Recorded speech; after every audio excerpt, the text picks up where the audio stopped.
નમસ્કાર દર્શક મિત્રો, TV13ના ડિજિટલ પ્લેટફોર્મમાં આપનું સ્વાગત છે। ભારત અને અમેરિકાના સંબંધોને લઈને ઘણા સમયથી લાંબી ચર્ચા ઉઠી છે, કારણ કે જ્યારથી ડોનાલ્ડ ટ્રમ્પે એવા કડક નિર્ણય લેવાનું શરૂ કર્યું કે જેમાં ટેરિફ વધારવાની વાત કરવામાં આવી, વિવિધ દેશો પર ટેરિફનો ચાર્જ વધારવામાં આવ્યો છે અને ટેરિફ વધારવાને કારણે ઘણા બધા દેશો અને અમેરિકા વચ્ચે તણાવની સ્થિતિ ઊભી થઈ છે। એવામાં ભારત અને અમેરિકાના સંબંધો પર ઘણીવાર ચર્ચા થઈ છે, વ્યાપાર સમજૂતીઓ પર પણ ઘણીવાર ચર્ચા થઈ છે અને એવામાં હવે ટેરિફને કારણે ભારત અને અમેરિકાના સંબંધોને લઈને પણ ઘણી બધી ચર્ચા ઉઠી છે।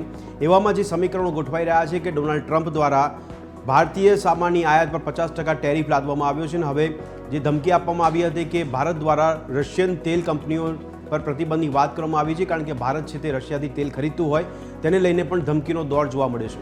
આ પરિસ્થિતિ વચ્ચે હવે વાત ચાલી રહી છે ટ્રેડ ડીલ એટલે કે વેપાર સમજૂતી।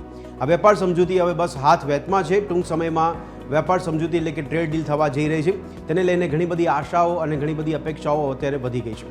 ભારતના પરિપ્રેક્ષમાં, વૈશ્વિક અર્થતંત્રના પરિપ્રેક્ષમાં આ ટ્રેડ ડીલ કેટલી સફળ રહેશે તેની પર ચર્ચા કરીશું।